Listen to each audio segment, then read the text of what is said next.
Hello and welcome to another episode of Elevenses with MZ, a fun arts and crafts show that helps you to explore your right brain and your creative spirit. So today we are doing some fun lettering on these little feather tags or bookmarks. You can turn them into whatever you want.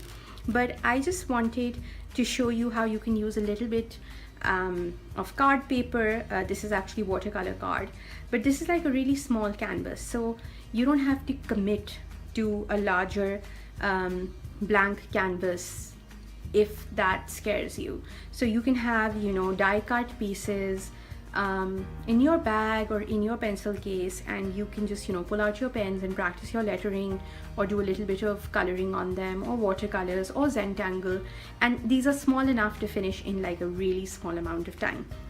So I'm using the Spellbinders die, and this is a contour die. You use it with a die cutting machine. You can use any kind of die cutting machine. It is a steel rule die and it will cut thick card, which is what I love about these ones.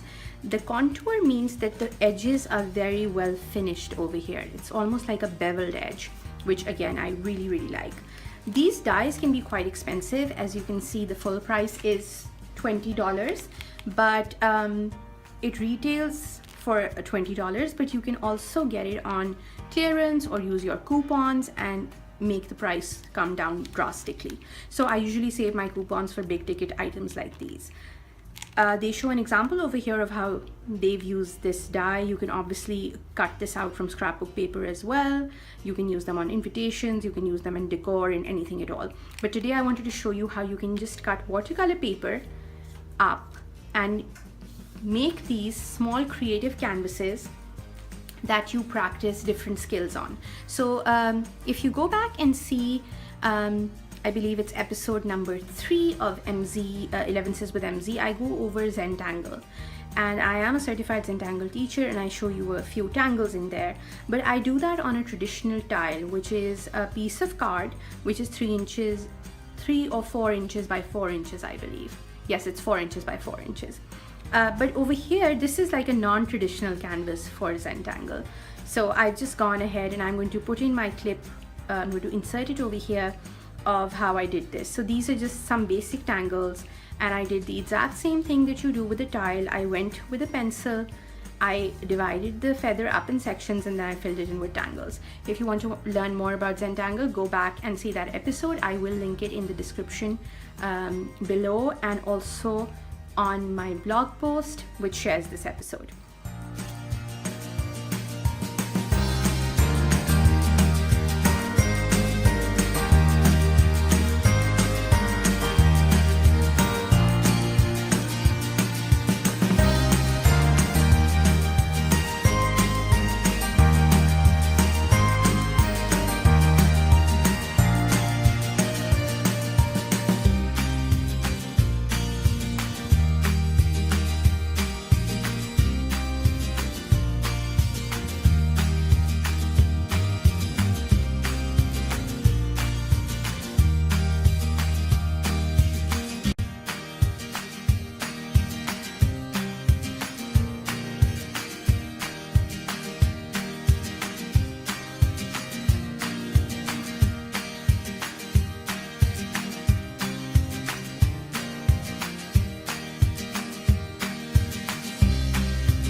also went over different brush lettering and calligraphy techniques in a couple of episodes of Elevenses with MZ, and today I just wanted to show you how you can practice on a non-traditional surface and actually turn it into some fun stuff. So what I'm using for this video is Tombow pens. These are brush lettering pens. I'm using black and gray.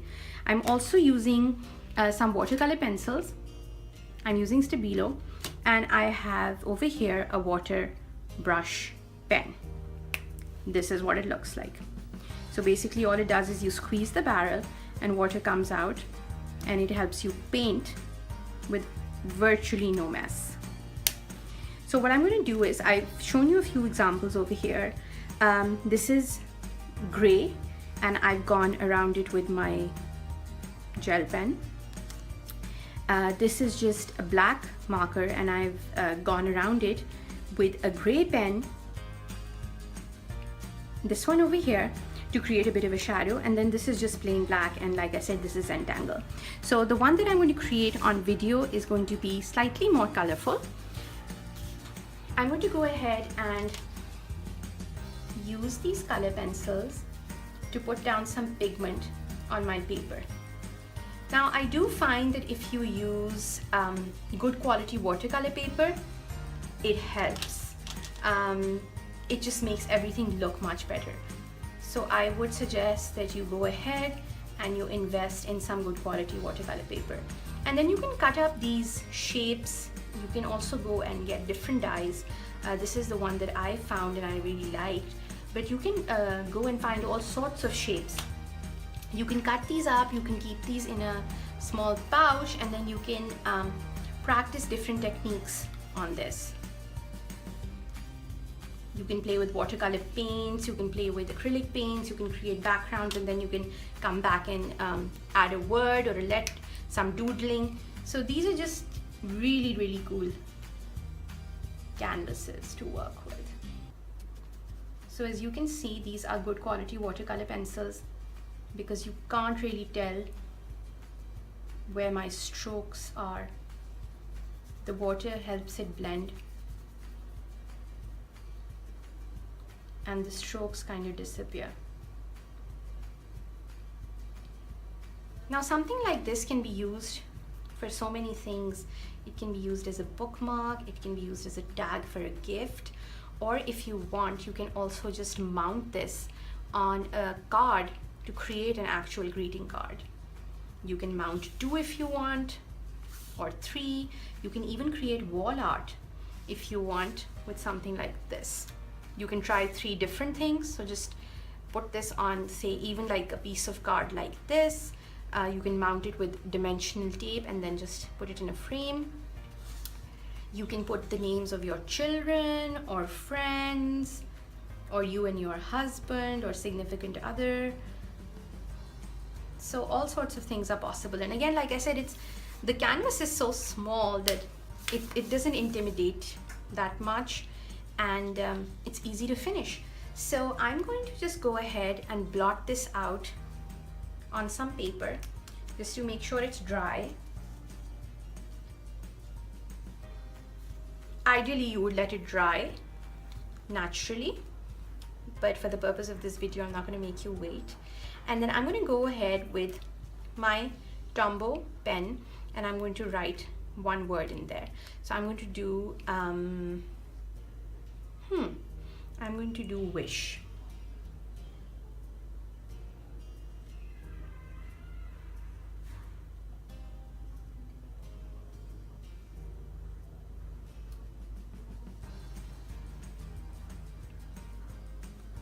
And I am noticing that because my paper is still a little wet, the pen is bleeding a little bit.